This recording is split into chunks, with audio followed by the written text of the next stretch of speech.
This Shir is the last in the series on Kavana in prayer, in davening with sincerity and with devotion. Just to review, the first was the mindset, the forum in which a person comes to pray, the ideas of a tree with its roots, the idea of the basis, the form of how a person comes to pray in front of HaKadosh Baruch Hu. The second and the third shir was on the halachas of davening with Kavana, and we carefully went through the importance of understanding the words. The person who prays is like a kohen, not to be distracted.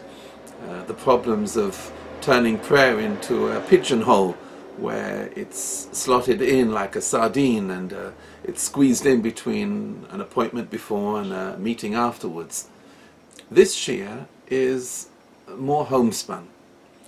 This shir is when the going gets tough, when it's hard to pray and a person needs suggestions and advice or certain points of chizuk, of inspiration to keep on going, not necessarily in halacha, but more ideas and thoughts which I hope will help to make a good job, to turn a weak performance into a classic performance of how to pray with Kavana. It's made up really of about 6 suggestions. Here's the first. What happens when you're in the middle of prayer and you just realize that for the last 5 or 10 minutes you've been completely distracted and you weren't there? You were standing in shul maybe, holding a siddur and even shockling, but your mind was somewhere else on the throughway. You were somewhere in a shopping center. You were somewhere else, but you were not mentally there in prayer. What is the best thing to do? This is what you shouldn't do. It's no good turning around and saying, well, what can I do? I'm really not the best at prayer. That doesn't help. If a person turns around and with resignation, and he turns around and he says, well, I really was never any good at prayer, and this just goes to show it again, I'm really not good at davening. Suppose a person feels terrible remorse and say, oh, that was terrible, I'm a hopeless, I'm no good. It doesn't help that even. Remorse doesn't help. If you turn around and say with a certain nonchalance and say, well, it really doesn't matter, forget about it, it does matter. Prayer is very important. It's al shlosha dvarim ha'olam oimed, al ha'torah, al avoda, al gemilos chasodim. Prayer is number 2, the amud of prayer in the world. So forget about it. You can't forget about it. Panic certainly doesn't help. It doesn't get you anywhere. In the middle of maybe of Musaf on Rosh Hashanah, if a person turns around and says, well, what am I going to do? Chazal explained, the Mishnah Berurah brings down that Musaf on Rosh Hashanah is called Bakoshas Chaim, literally a request for life. So panic. You're right, maybe to panic, but it won't help. It won't improve the situation. Lanias Daiti, my suggestion is there's really only one tool which can pull around the prayer. And this is what I think it is. The Chofetz Chaim writes in Hakdama to Shmiras HaLoshain that it could be that a person turns around and says, I'm just hopeless. I can't keep the laws of Shmiras HaLoshain, of care about Lashon Hara and slander. I'm just no good at it. So it could be that you give up and you say, well, I can't succeed. So the Chofetz Chaim gives a mashal of a young girl who's selling apples in a marketplace. It's her whole parnasa. She's standing with a barrel of apples and she's selling apples. 3 boys see her standing there and they decide to have some fun, to tease her. So one boy turns around and asks her, tell me, how much would it cost if I bought 17 apples? 17 apples? She has to think it out. And as she's working it out, he turns around and says, no, I want 23 apples. 23 apples. So she's trying to work it out. And as she's standing at the side working it out, the other 2 steal the apples. She turns around, sees what's happening, and realizes it's a sting. And she's caught. And she stands there screaming, Ganovim! Ganovim, they're stealing my apples! help me, help me. And an old man across the road sees what's going on, and he calls out to her and he says, yeah, young lady, I can't help you. I'm too old to come and run and help, but stop screaming. If they're snatching, then snatch back. Take what you can. You won't get anywhere by screaming. By the time you finish screaming, they'll take all your apples. So take now what you can. Chofetz Chaim is a beautiful marshal with the Chofetz Chaim. He explains that when a person says, I can't keep Shmiras Halason, to say, okay, so take a half an hour. A half an hour in a day. He doesn't mean like from 3:30 to 4 o'clock in the morning. Most people are sleeping and they don't have problems with the Shmiras Halason. But a day when you're mixing in public and you're with people, but a half an hour. Take what you can. Don't lose the whole mitzvah. It's a chavar, it's a tragedy. Why? Lose the mitzvah, take what you can. And maybe a week later you'll take 3/4 of an hour, and that's how you build up. When I saw that mashal, I thought maybe it can be lifted up and put into prayer in the following way. Beseder, it's not good, and you lost a davening, and in the middle you realize that your mind was racing somewhere else. So take what you can, what's left. Maybe it's only moedim. Maybe it's only one bracha shema kolein, but take that. At least take something. Hopefully it won't be the last words of Oiseh Shalom B'Imraimov. There'll be more there. But whatever you can, take. Remorse doesn't help. Panic won't help. Forget about it, but you shouldn't. Consolation doesn't help. The acid test is really only one. And that is to snatch and take whatever you can. And that's the first suggestion of when the going gets tough and it doesn't seem to be that you can daven well. It's a suggestion. I hope it helps. Here's a second thought. We mentioned previously the importance of pace, of finding a correct pace. Too fast, you can't understand what you're saying. Too slow is you'll probably get bored and distracted and daydream because you're going too slow. The skill is like if you're going walking or jogging. If you're told to get somewhere, for example, across the road, and then someone turns around to you and says to you, you have to get there in 5 seconds. It's too fast. You can't do it. If you bolt, you can't get there in time. Supposing someone turns around and says to you, you go from here to there and you must take 10 minutes over. 10 minutes, that's a long time. Even if you walk like a tortoise, it's too slow. You have to find the right pace.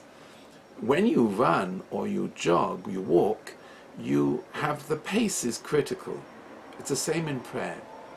A sensible pace using commas and phrases helps enormously. For example, if a person prayed and said, Machalkel Chaim B'Chesed, it's probably too slow. For me it would be.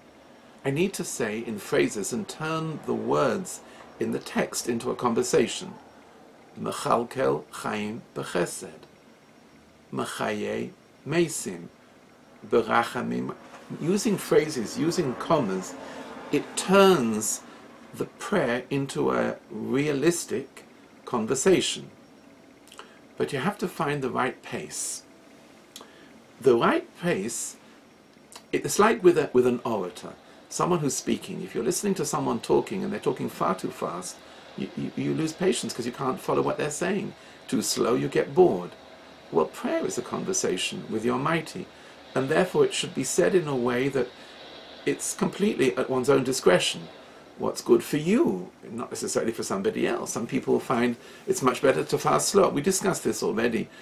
The Talmidim of Rabbi Eliezer, when they came and said there was a fast chazan or a slow chazan, we explained the Gemara from Mamais and the Gemara in Brachos. But here we're just emphasizing the point of a suitable pace will work. It might be that a melody helps, but one has to be careful always not to become a nuisance. If you're in a crowd or in a minyan and you're davening in shul and you're singing to a tune, well, that's just a nuisance to others. You have to be sure that it won't disturb. But at the same time, a melody helps, especially with the long Shemona Esrei, like on Rosh Hashanah or on Yom Kippur. When you're trying to have Kavana, if you know the nusach of the way they daven, it'll help tremendously. But the pace and the speed are critical in finding Kavana. That's a second suggestion. Here's a third. Prayer as a conversation should be articulate, coherent, and eloquent. Let's take each one of these in their own time. Articulate means talking clearly. And I would like to make a suggestion, which I tried on myself and it works, so I'll share it with you. When you're praying, it's almost like it works without fail. Open your mouth wide, and it might look a bit strange, but you're not looking in the mirror, and people don't look at you usually when you're praying Shema Yesrei especially. But the more you open your mouth wide and pronounce the words like I'm saying now, clearly, moidim anachnu loch, instead of just with hardly opening your mouth, the articulation forces the mind to concentrate. Especially if you're tired, try it, you'll see. I give a lifetime guarantee. It always works with me. The more I open my mouth, the more I pronounce the words, the more I can think about what I'm saying. Maybe to help that point along, the care in saying the words, I'd like to share a halacha in Shulchan Aruch, which emphasizes this point and maybe helps in articulation when you're actually praying, when it comes to praying. The Shulchan Aruch in Siman Kuf Aleph explains a little bit about the text of the prayer, of the Nusach. Why is it in Hebrew? Says the Chofetz Chaim in the Biur Halacha in Siman Kuf Aleph, Keshetiknu Anshe Knesses HaGdoila, when the men of the Great Assembly, 120 of the most eminent Talmidei Chachomim, sages in their time, they sat and debated and discussed Es Nusach HaTfilah. There were 120 Zakenim, Mekama Mehem Neviim, and several of them, Chagai, Zechariah, Malachi, were prophets, were Neviim.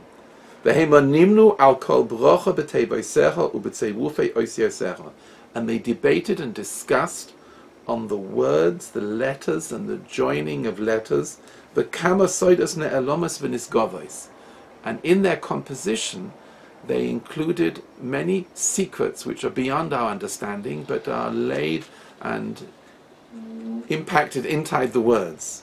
And when we say these words, as the way that they wrote it, specifically, supposing a person would say in prayer, Tishma Hashem l'koil shelanu, it would not work. I bet it's the same as Shema Koilenu. No. You can't say, you must say Shema Koilenu. Nusach Eshkenaz and Sfad, leave aside, because that's Elu ve'elu divrei Elokim Chaim. That's a matter of tradition of how it was received, but as the text is in the Siddur without change, and that's why each word counts carefully to pronounce it as it's printed in the Siddur. Even though we don't know, says the Chofetz Chaim, the actual depth and lofty thoughts which are behind the words of prayer, Mikol Makoim, nevertheless, also lanu tfiloseinu kahoigen, it works.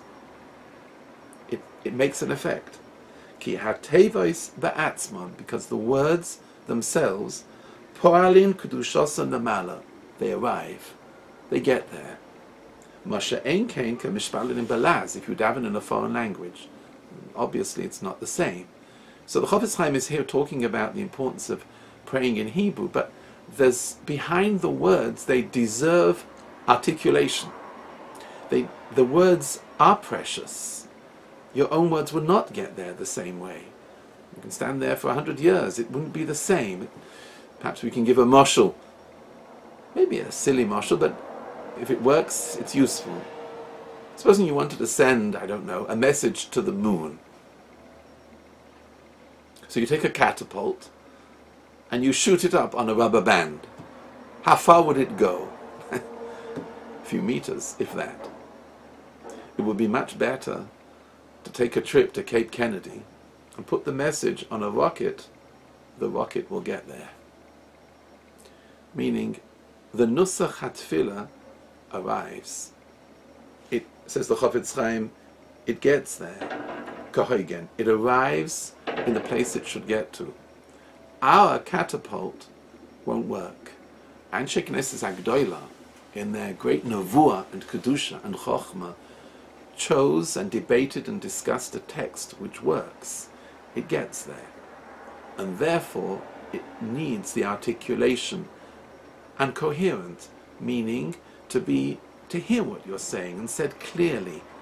And eloquence means saying the words with sincerity, like you would make a beautiful speech, or you would make a tribute to somebody, or a presentation. You'll be careful. In prayer, alachas kama v'kama requires that sort of coherence and elocution when the words are being said. Maybe we can give a mashal which would help in this way. A politician on a podium, or an actor on stage. The words are famous words. We will fight them on the beaches, we will fight them in the trenches, the famous speeches of Churchill. Ask not what your country can do for you, ask what you can do for your country. Yes, we can. These are famous political lines, or lines of to be or not to be. That is the question. Friends, Romans and countrymen, these are famous lines in poetry, in politics. How were these words said? And even in these times, if a person is on stage, a famous Shakespearean actor, how does he say the words? He's learnt the words, they're in his mind, and from his mind to the lips, he's been trained how to make an impression in a dramatic performance, whether it's a politician or an actor. The throughway is quite short, from the mind to the lips. And that's the ability to remember the words and say them in such a way that as if you meant them, but of course you don't. You're a politician or an actor. They're just words of diplomacy or a play. But no one thinks, of course, that the politician or the actor actually means what he's saying. He's saying it for a motive, an ulterior motive, for whatever purpose it is, whether it's for money or for politics or for honor, whatever it is, or for the success of his party. That's the nature of these speeches. A Baal Tefillah is quite different. A Baal Tefillah, first of all, starts his conversation with the Almighty deep down from the crevices of his neshama, his soul. The soul of a person, the neshama, is the source of thought, is Elokai neshama shenasato bi tohirahi. It's a source of purity. We only walk around with a fraction of our neshama. The real neshama, the source, chaya, yechida, the different parts of the neshama are by the kisei hakoved. That's the spiritual makeup, the life of a person. That's a deep down thought, the life of a person, the spirit of a person. The words then have to move from the neshama into the lave. Now the lave, the heart, is a place of passion, is a place of emotion, of genuine sincerity and meaning and feeling. The source of life is the neshama. The lave is the expression of emotion, of belief, of faith. It's the heart where a person believes. Then they need to move into the mind, where the words are comprehended, where they're understood, the intelligence, the bina, the understanding of the words mean. And then finally, the words have to move on through a carefully protected pair of lips, which are like the kelim, the vessels of a kohen in the Beis Hamikdash, protected from shmiras haloshen, from lies, from slander. It has the tools, the mechanism which actually produce the words have to be protected so that they are effective when they come to say the words of prayer. Otherwise, it's like drinking a delicious cup of coffee in a filthy cup, or making a meal from dirty pans. it has a smell to them. The meal won't be tasty. The throughway of a Baal Tefillah is far, far deeper. Begins in the neshama, passes through the heart for the sincerity, moves on for comprehension, to fully understand, and then finally the exit point is the mouth, the lips, where they're protected, and therefore the prayer has far more effect. Much deeper than a politician or an actor.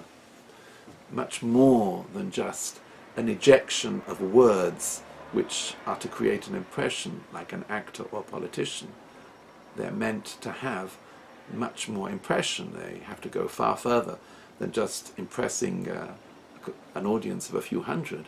They have to travel up all the way to the Kisei HaKovod in front of HaKadosh Baruch Hu. Far deeper, far more distant, far more impressive, far more important. That's the difference between a Baal Tefillah and a politician or an actor.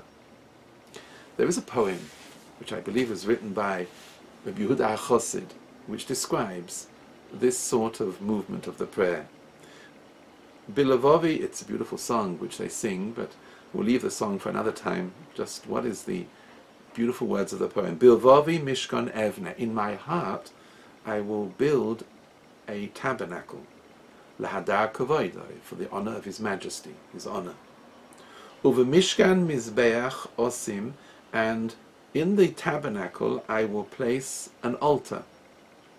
Lekaune hoidai, for the honor, for the enlightenment of His Majesty. Ulener tomid ekachli, and I will take for myself a permanent light, es eisho akedo, the fire which burns, which is burning. Ulekorban akriv loy es nafshi hayichida, and for a sacrifice I will present my soul, which is unique. What's being offered here? The person turns into a mishkan with a mizbeach, with a ner tomid, and the nefesh becomes a kolban, far deeper than famous words of Shakespeare or a classic political speech. This is far, far deeper. That's the source of the words. It's a mishkan with a mizbeach, with a ner tomid, and the words become, the nefesh is the kolban itself. Perhaps a moshe will help to improve the articulation or the coherence or the elocution in the prayer. A wine connoisseur has certain skills which are quite unique in expertise. He first of all looks at the wine and he sees if it's full-bodied, he smells it, he sees the color, he admires it first of all before he even puts a drop in his mouth. He swirls it around in the cup and then he takes a sip. And with one sip he can tell, they say, the vintage, they even say the vineyard where it came from, even what year it was made. I don't know, maybe you can even tell what the farmer had for breakfast that morning. I don't know, but the skills, they say, are remarkable. He can tell from the taste on his lips, and he swirls it around in his palate, and he smells it and tastes it. He can tell, a real connoisseur of wine, what the source of the wine is, where they came from, which harvest it was, which year, which district, and so they say. He would never ever, a connoisseur, swill the drink down in 2 seconds. It's an abuse of his skill. He's much more careful. He wouldn't swig down the wine without first making sure he enjoys his expertise. He enjoys the skill, because he has certain skills, and that gives him more enjoyment in the wine. So it is with a Baal Tefillah. An amateur ejects the words, and without any thought of where they came from, where they were said, what the significance of the words are, how old they are, what the purpose is behind the prayer, he just says it like a mindless chant, like a mantra, and the words are rejected without any real thought is an amateur. A professional in prayer is like a wine connoisseur. He first of all looks at the words and sees where they come from. He's aware that there is great depth, great history, a certain image, a scene, as the words were said, Yaakov Avinu on his deathbed, Shema Yisrael.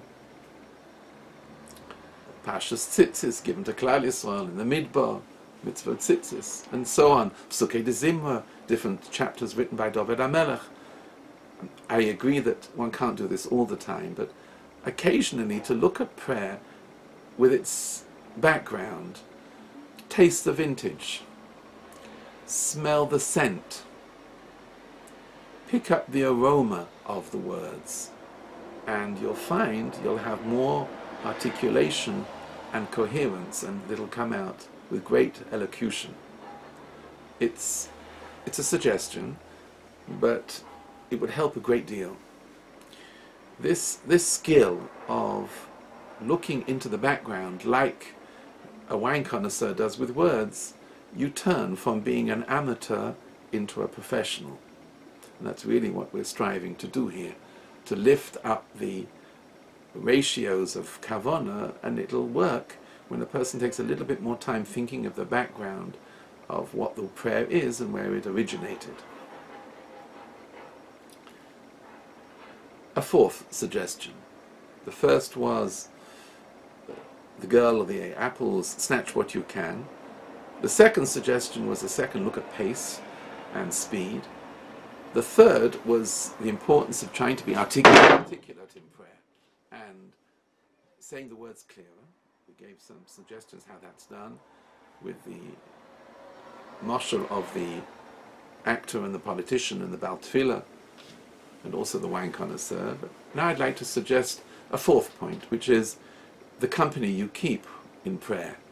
The Rambam in Hilchos Deos, in Perek Vov, explains that a rule of human nature, derech shel odom lios nimshach acha sevivov. It's the way of a person to be influenced by his surroundings.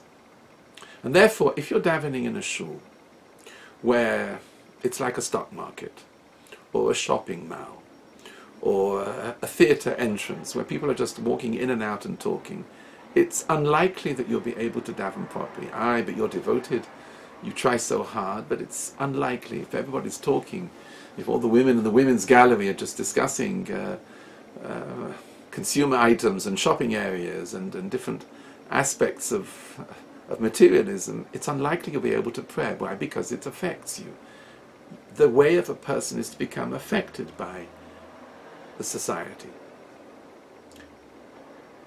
A person in prayer must disregard, to some extent, the social aspect, even though there is a great social aspect in coming to shul and davening in a synagogue and davening with a minyan. There is. But at the same time, we mentioned previously, a professional disregards any distractions. It's much harder when the surroundings and the environment are against you, and it's not helping, it's only hindering your kavana in prayer. It's not a time really for social graces. One has to be aware. It's interesting just to emphasize this point. The David HaMelech, the whole nature of Sefer Tehillim is, one knows, is really dveikus, a closeness to HaKadosh Baruch Hu from beginning to end. What's the opening bar? The opening theme. Ashrei ha'ish, happy is the person, asher lo halach b'atzas v'shoim, who never walked in the company of evil people. Ubederech hatom, says the Sipona, that means people who take things without permission. Ubederech hatom lo yomad, in the way of careless people, like hippies, people who are carefree, without any care, they're not cautious about what they do. Uvamoishav leitzim lo yoshav, in the company of scorners. You'll never ki in v'soras Hashem chepzo. And then he goes on to discuss about an eitz shosol, a tree planted in water. But how do you get to this level of u'v'toyrosa yega yomam v'layla? First point is the company. Remove the weeds and then find the right place to sit. And it's interesting, that's the first point that David HaMelech brings out in any growth in Dveikus, Kol Shekain, when it comes to prayer. You have to be aware of the company you keep. And if it's distracting, if it's not helping, then move on and find a better minyan to go to.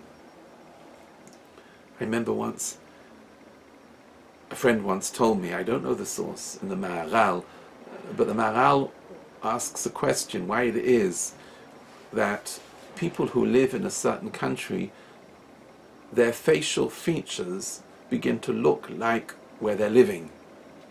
Meaning, you can take a person from Poland, from Lithuania, and go to live in America, and eventually he and his children look American.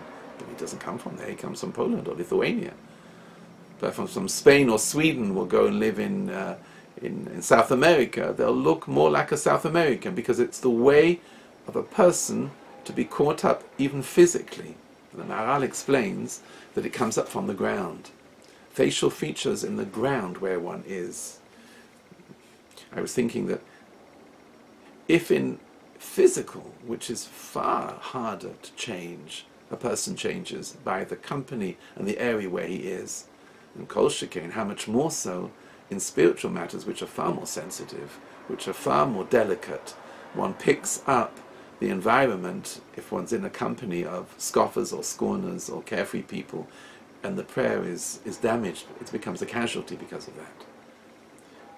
It's something worth thinking about, and the importance of good companions and the area and the place where one prays. Number 5, the last suggestion, is perhaps words of chizuk, of inspiration, which I hope help when the going gets tough. There's an expression in Israel which is used, you hear quite often, im kvar, az kvar. If already, then already. It means like this: if you're already in a very busy day, whether you're in business, whether you're shopping, and you take time off to daven mincha, it's usually and very often a tremendous sacrifice. People who work downtown often travel like to the other side of town just to get a mincha, or to daven with a minyan instead of davening by oneself. That's a great sacrifice. But very often the traveling has more dedication than the actual prayer itself, and mincha's chapped in a few minutes, and im kvar oz kvar. If already one is davening, then make the most of it. Let it be good. Let it make an impact. If the preparations and the trouble taken in order to prayer, which very often are very major, then the prayer itself should reflect that. Im kvar oz kvar. I remember hearing a mashal from my Brevda, Zecher Tzadik Livracha, in a different context, but maybe it's useful to think about this mashal. It's a mashal, but it's a beautiful mashal. It speaks by itself. A young boy is on a train going to one of the concentration camps. They arrive, and everybody is bullied off the train and to stand on line. And he has an idea, and he hides under the carriage. They're taken off, and he leaves with the train as it leaves the camp. His family perish, but he survives. And the train travels to a station, gets on another train,